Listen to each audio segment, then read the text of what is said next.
before the world knew his name, Alexander was just a boy inside the Macedonian court. His mother, Olympias, raised him with pride, ambition, and a belief that he was meant for greatness. His father, Philip II, was building Macedonia into a military power. Alexander watched everything, learning early that kings survived by strength. Even as a child, his life was not soft, it was preparation.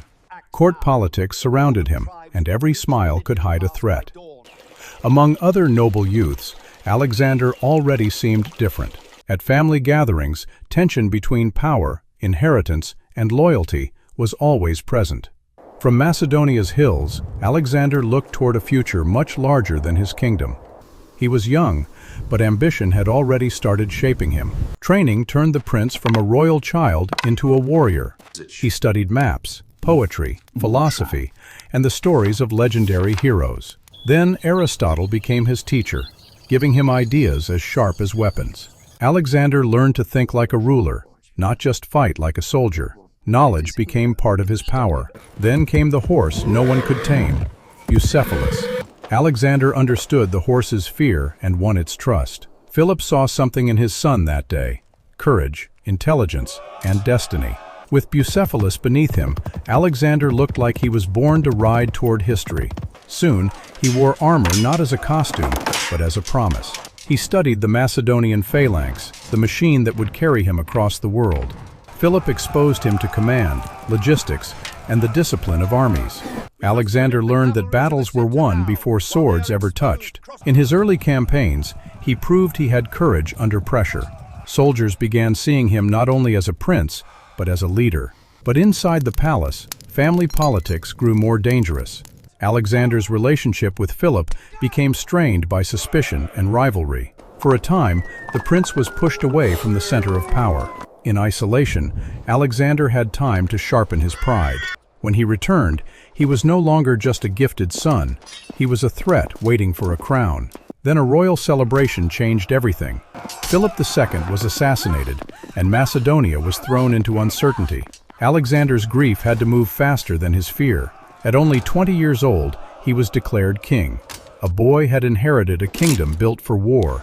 He moved immediately, because hesitation could have destroyed him. Rivals and threats were removed with brutal speed. Greek leaders tested him, thinking the young king might be weak. Alexander answered by showing them the army was still his. Across Greece, cities wondered if Macedonia's power would collapse. Instead, Alexander marched south. Resistance met a king who moved faster than expected. The destruction of Thebes sent a terrifying message. Greece understood that the young king could not be ignored. Soon, Alexander was recognized as leader of the campaign against Persia. Now he stood at the edge of Europe, ready to cross into Asia. His army crossed the Hellespont, and the invasion began. When Alexander stepped onto Asian soil, he was chasing more than victory. At Troy, he linked himself to the heroes of old. Then the Macedonian army moved east with discipline and speed. Persian commanders prepared to stop him before he became unstoppable. At the Granicus River, Alexander attacked into danger. He fought at the front, where a king could become a legend or a corpse. The victory opened Asia Minor to him. Greek cities under Persian influence began opening their gates. Alexander entered as both liberator and conqueror.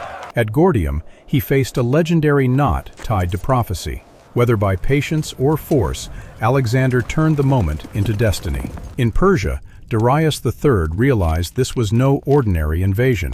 The empire gathered its forces to crush the young Macedonian king. Alexander marched deeper into dangerous territory. His generals prepared for a confrontation that could end everything. At Issus, the armies collided between mountains and sea. Alexander drove straight toward the Persian center. Darius fled, and the image of Persian invincibility began to break. After Issus, Alexander captured the wealth and royal camp of Persia. But he treated Darius's family with dignity, turning mercy into political power.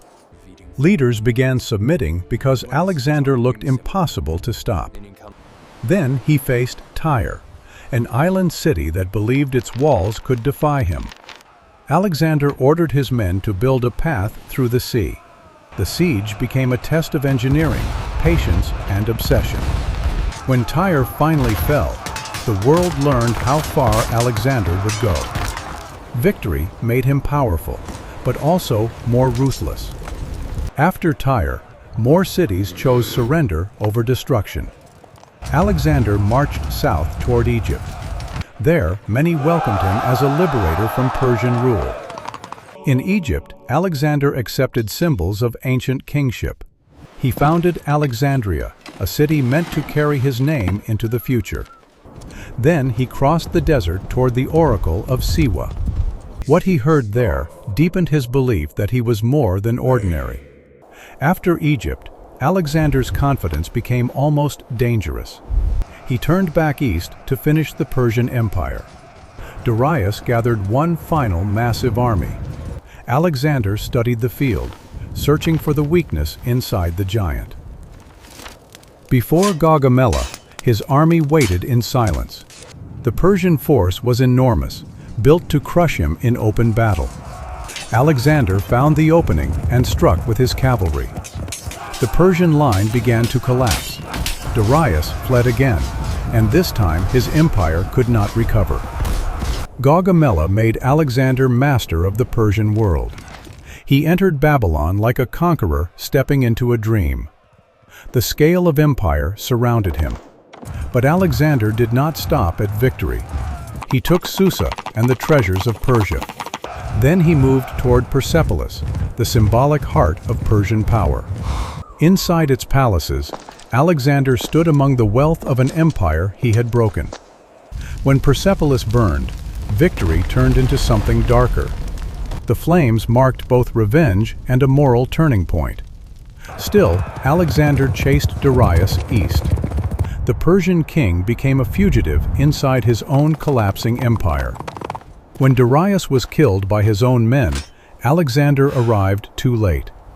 He honored the fallen king, then claimed his place as ruler of Asia. Alexander began adopting Persian customs, trying to rule more than just Macedonians. The conqueror was becoming a world king. But his own officers grew uneasy as he changed. Alexander pushed farther into Central Asia. There, resistance became harder, colder, and more personal. Mountain fortresses and local fighters tested his army in new ways. Then Alexander met Roxana, joining romance, politics, and empire. Their marriage helped tie conquest to local power. But the court grew tense as cultures and loyalties collided. At a banquet, anger exploded between Alexander and Cletus. In a terrible moment, Alexander killed the companion who had once saved his life. Afterward, even the conqueror could not escape guilt. Still, he kept marching east. At last, his army reached India. There, new enemies waited with war elephants and unfamiliar tactics. At the Hydaspes River, Alexander won one of his hardest battles. He respected King Porus because courage was something Alexander understood. But at the Hyphasis River, his exhausted soldiers refused to go farther. For the first time, Alexander's will was not enough. He turned back, but the return was not a victory march. The Gedrosian desert nearly destroyed his army. Alexander shared the suffering, but suffering could not hide the cost of ambition. When he returned west, his empire survived, but it was strained. In Babylon, Alexander planned new campaigns as if the world still was not enough. But his body was wearing down. Then sudden illness struck. At just 32, Alexander died, leaving his generals around a silent bed. He conquered more than any young king before him, but his empire was too vast to survive him.